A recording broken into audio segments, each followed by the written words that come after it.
The year is 2008. The world is crumbling under the pressure of mortgage meltdown. Banks hoard cash like Sentinels guard vaults. In Guildford, Surrey, a picturesque town oblivious to the storm, 4 gaming veterans say, well, screw it. Sean Murray, 29, Scottish-born programmer extraordinaire, fresh off Burnout Paradise at Criterion Games and stints at EA, and in his own words, and I quote here, he said, "I wanted to build worlds, not polish bumpers," he said in a very rare Guardian interview. He rallies the troops. He employs Grant Dukan, a video game artist whose colourful palettes would define Joe Danger's charm. Now he jumped ships from Kuju Entertainment. The next person in the team he wanted to go and get was Ryan Doyle, an engine wizard from Criterion, and he brings the game's physics to life. Next up, Mr. Murray hires David Ream, who was a production anchor from EA and keeps the chaos in check. They incorporate Hello Games Ltd, the one that we all love and know today, and that happened on August 4th, 2008,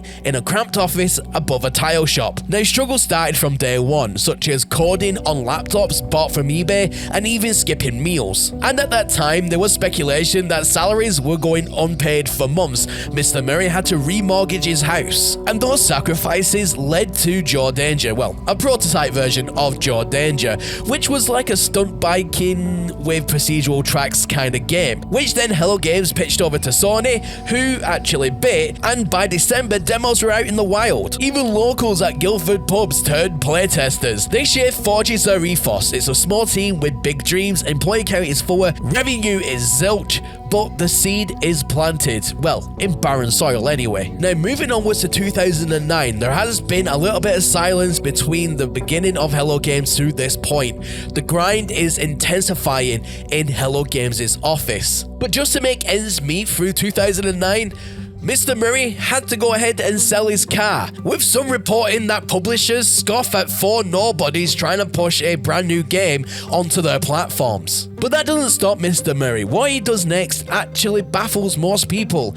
Rather than try and cut back and save costs where he can, he actually hires a freelance sound guy called Mark Healy. So the team jumps up to 4 core, then plus 1 temp. Still no awards, but Eurogamer Expo buzz, and that's due to the upcoming game of Joe Danger. By the end of that year, the team is still at 4 strong. However, the office becomes very unsuitable because it's leaking all the time, and the team are finding it very hard to work in that space. Now, in early June of 2010, on PlayStation 3, Joe Danger drops.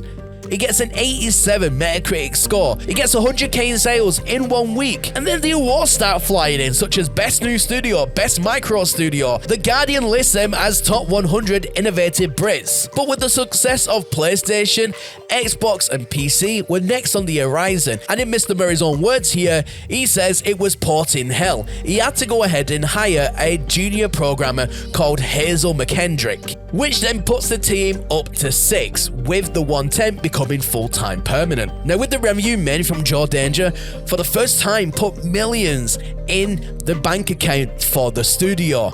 And Mr. Murray went on file to say that we proved that micros punch above weight. In 2011, the momentum is starting to really pick up. They have Joe Danger now on multiple platforms, not only on the PlayStation, which is still very nicely providing revenue to their bank accounts, but also on Xbox, which is another revenue stream, and then on PC as well. With later that year in December, the team went ahead and released a Joe Danger special edition on Xbox. But 2011 wasn't completely smooth sailing. There was floods at the office because, again, there was above a tile shop at the time and the building was in grave disrepair. 2011 was also one of the pivotal moments where Mr. Murray, for the first time, starts to dream beyond Joe Danger. This was the first time that he wanted to really expand on what his company was going to do going forward. Was he going to make a Joe Danger Part 2 or go ahead and do something completely different? So he makes a pitch to Sony, which deepened ties, and the game Norman Sky, the seed is planted. So whilst the early remnants of No Man's Sky as we now know and love was in the mix and starting to be talked about in the studio under extreme secrecy, 2012 brought Jaw Danger 2. The team wanted to make something a little bit more on the Jaw Danger series, so they went ahead and made a part 2 to that franchise called The Movie. Now that released in September and it had an 82 Metacritic score, which is absolutely fantastic. It's multi-platform, which again brought in even more revenue that was then getting funneled secretly to the development of No Man's Sky, which would turn out to be in later years Hello Games' biggest success story in the history of game development. But at the time, they didn't know that. With the newfound success in 2012, they also hired a sound engineer called Innes McKendrick, bumping the team up to 12, and Jaw Danger 2 gets nominated at the Golden Joysticks. But Mr. Murray was still secretly working on the No Man's Sky prototype, and development starts to really ramp up. Now this brings me on to 2013, and this is when there is a tectonic shift at Hello Games. They release the No Man's Sky trailer, and overnight that brought in 1.8 million views. I mean, the hype at that point went absolutely supernova. Now, the struggles at that time, even a AAA studio would blush at.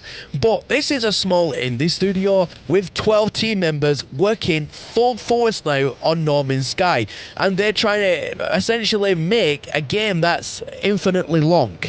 Well, pretty much anyway. So they bring in a games designer called Gareth Bourne, who is a very well-respected indie vet in the game industry. But then, disaster strikes. On Christmas Eve in 2013, there is a massive flood. A nearby river bursts. Office went underwater. PCs are code backups gone.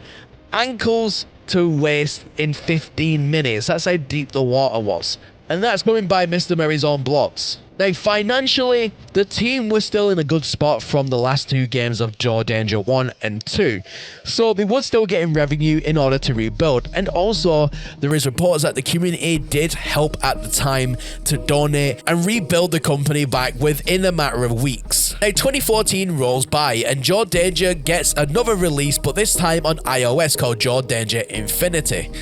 But No Man's Sky does get delayed in 2014, and that was due to data loss and insurance fights with what happened in 2013 when the river collapsed and the team essentially lost all the data. So Mr. Murray decides to go on another hiring spree and hires a programmer, Harry Denham, which he puts straight away to work on No Man's Sky. Now Mr. Murray here is essentially trying to put full development into No Man's Sky during the next few years in order to make No Man's Sky a success, and we'll get onto that on what happened at that very critical point when the game was launched. Now, at the end of 2014, they launched the E3 demo for No Man's Sky, and it absolutely ripples through the gaming industry with what a small indie team have managed to do. The demo is amazing, and everybody is talking about No Man's Sky. Everybody wants a piece of that pie, and everybody wants to play it.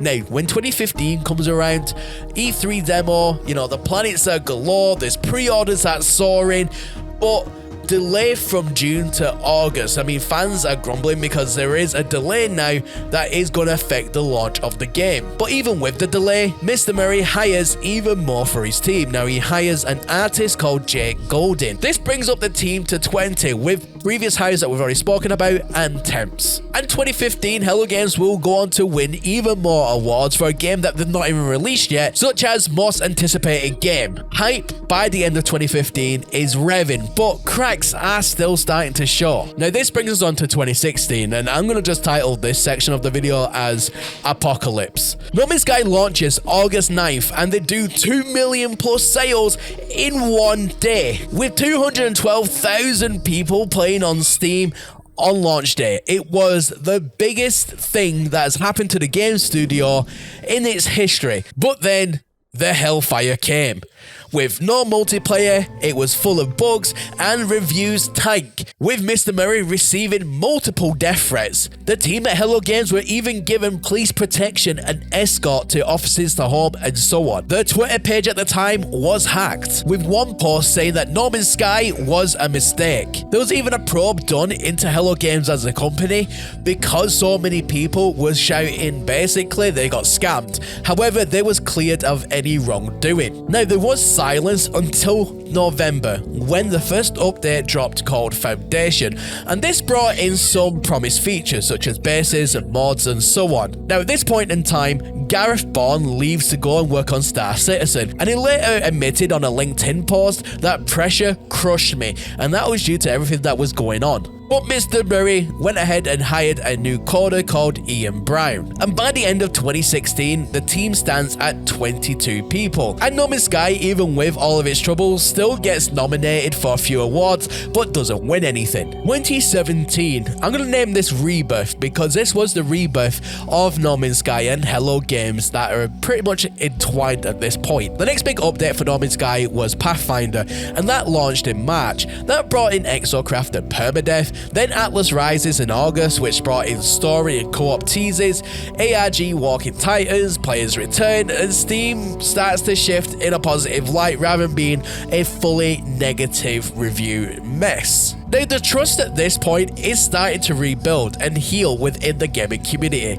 Even to this day in 2026, the trust isn't fully restored, but it's a start in 2017. With the success and the trust rebuilding from the previous updates, Mr. Murray hires a new producer called Will Braham. And Mr. Murray also expands to a brand new company called Hello Labs, which is announced as well by the end of 2017. The team by the end of 2017 stands at 25 people, with temps included in that figure. In 2018, Hello Games now starts to find success with No Man's Sky.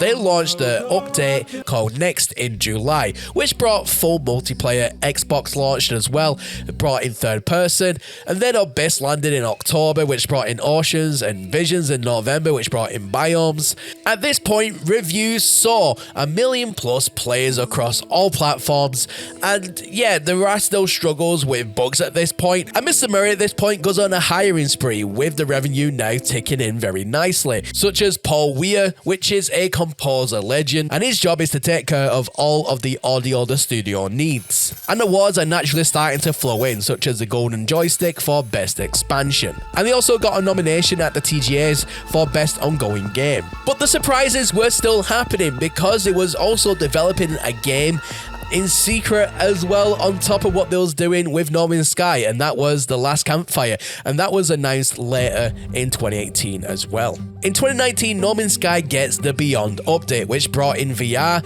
and multiplayer is expanded. The Synthesis update was launched in November, which brought a revamp to inventory. Now, when VR was first launched, it wasn't completely polished, but overall, it was the next step in the game's evolution. But during mid-2019, Mr. Murray went on a hiring spree once again and hired a designer called Ben Brooks, who took a lead position. Now, from the years of 2020, 2021, 22, all the way to today of 2026, the team at Hello Games have grown significantly, and they have pushed so many updates, and it's turned the negative rating from 2016 to now fully positive, should I say mostly positive on Steam alone. And every update brings new functionality to the game, you know, such as Worlds Part 1, Worlds Part 2. The game keeps getting bigger, and they keep getting nominated for things like Golden Joysticks, BAFTA Awards, and so on. It is an absolute exciting time for the team, and plus that, they did announce Light No Fire in 2024. And Mr. Murray in 2024 then started to sneakily shift the team around, which I thought was very exciting because he portioned some of the team off to start working in secret for Light No Fire as well. So overall, ladies and gentlemen, it has been a heck of a ride for Hello Games, for No Man's Sky, and the company as a whole. But let me know in the comment section down below, did you know any of this history? Is there more history that I haven't covered here and you'd like me to cover in the future? Let me know in the comment section down below. But ladies and gentlemen, that is everything from me here today, and as always, my name is Professor Cynical, and I'll catch you all again in the next one. Bye for now.